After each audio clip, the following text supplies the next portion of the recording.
Mesdames et messieurs, je suis très heureux de participer aujourd'hui, même par ce truchement d'une visioconférence, à la première réunion jamais organisée réunissant toutes les banques publiques de développement du monde et tous leurs partenaires.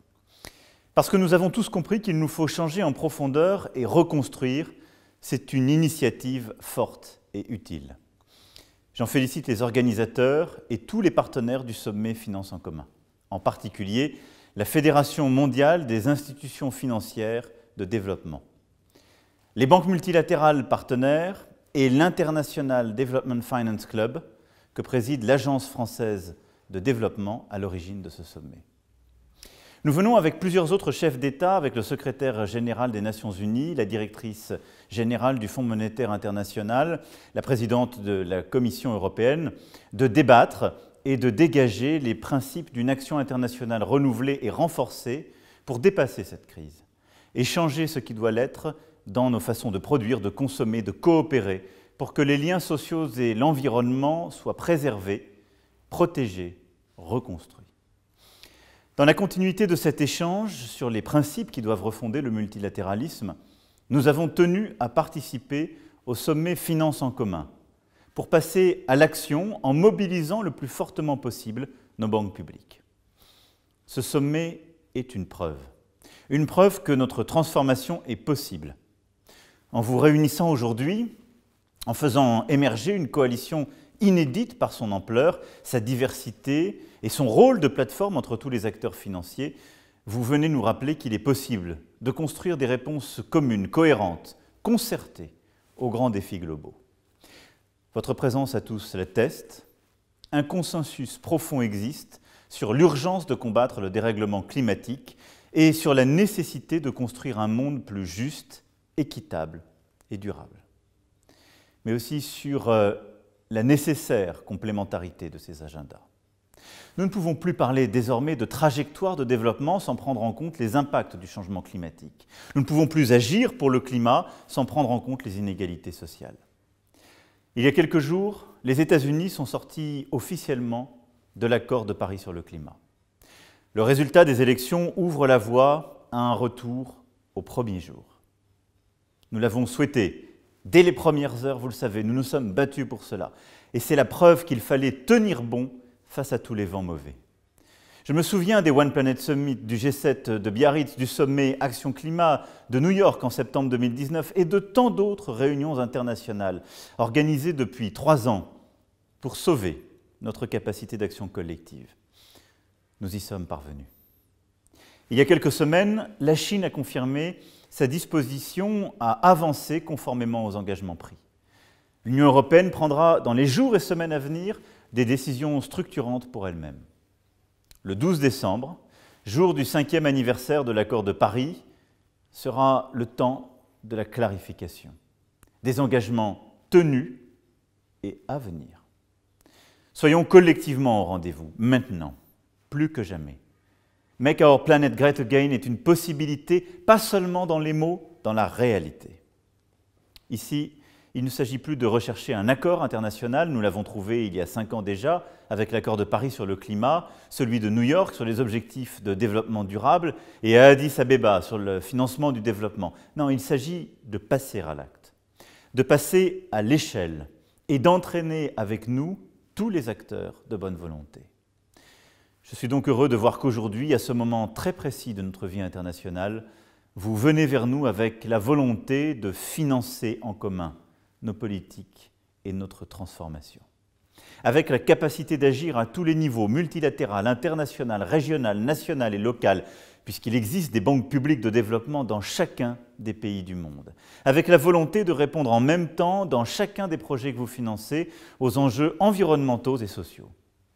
Et avec l'ambition de démultiplier les 2300 milliards de dollars que vous investissez déjà chaque année en agissant comme des plateformes dans chacun des pays, comme le G20 l'a appelé de ses vœux.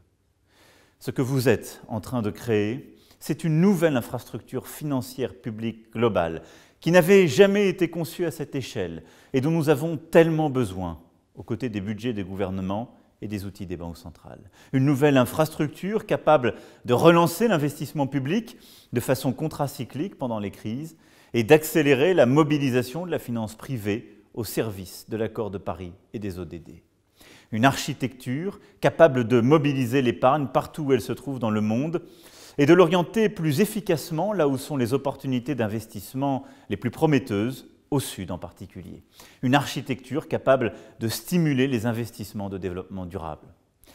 Je vous invite à faire entendre votre voix plus fortement, distinctement dans les débats internationaux, une voix concrète, constructive, entrant en dialogue avec celle tout aussi essentielle des collectivités locales, des financiers privés, des entreprises, de la société civile, des philanthropes. J'y suis particulièrement sensible, car les banques publiques de développement ont joué un rôle majeur dans l'histoire économique de la France, et elles sont aujourd'hui aux avant-postes face à la crise de la Covid-19 et pour la transformation que j'ai engagée depuis plus de 3 ans. C'est en France qu'est née en 1816 la plus ancienne banque publique de développement du monde, devenue le groupe Caisse des dépôts et consignations. Et dans la crise que nous traversons, ce groupe s'est immédiatement mis au service de la relance et consacre une part importante de ses fonds propres, à hauteur de 26 milliards d'euros, pour que la reprise économique soit la plus rapide, la plus responsable, la plus durable possible dans de nombreux domaines comme le logement ou le soutien aux entreprises et à l'économie, le renforcement de la cohésion sociale et bien sûr la transition écologique et énergétique. Avec la Banque des Territoires et BPI France, ce seront plus de 40 milliards d'euros consacrés à la lutte contre le changement climatique d'ici à 2024, en changeant d'échelle sur de nombreux sujets qui permettront de réduire nos émissions de CO2.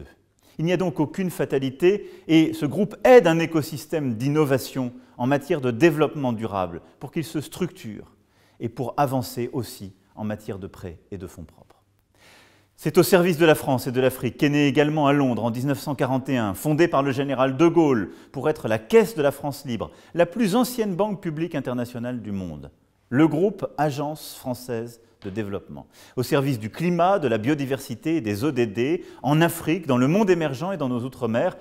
Ce groupe œuvre pour un monde en commun et atteint 14 milliards d'euros de financement annuel en 2019. L'AFD ira plus loin dans l'appui aux politiques publiques de nos partenaires avec l'entrée d'Expertise France dans le groupe AFD. Et je remercie aussi l'AFD d'aider à faire de Paris une capitale des solutions pour le développement durable, avec toutes les institutions internationales qui y résident et avec notre place financière à la pointe du combat pour la finance verte et durable. Je veux enfin souligner le rôle important des banques publiques de développement dans la nouvelle étape de la construction de l'Union européenne. Je sais que la BEI, la BIRD, la Banque de développement du Conseil de l'Europe et les banques publiques de différents États d'Europe ont participé très activement à vos travaux. Elles sont engagées avec force pour soutenir le Green New Deal européen, et dans la coopération internationale, en particulier avec l'Afrique.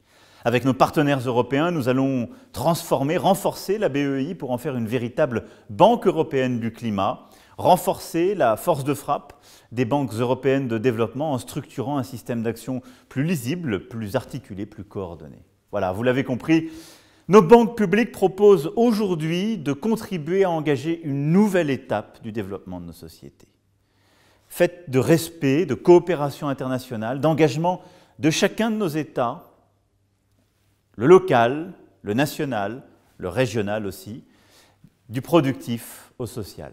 Nos banques nous proposent au fond de relier, de réconcilier comme jamais les échelles d'espace, de temps et la cohérence d'une action pour aider au développement durable.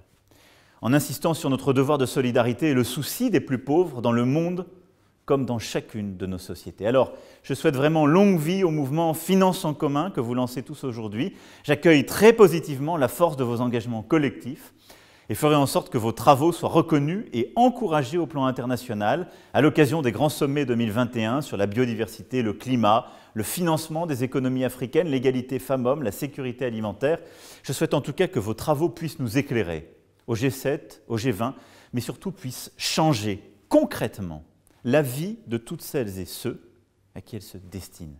Changer la vie de chacun, permettre de la rendre meilleure. C'est notre objectif à tous. Je vous remercie.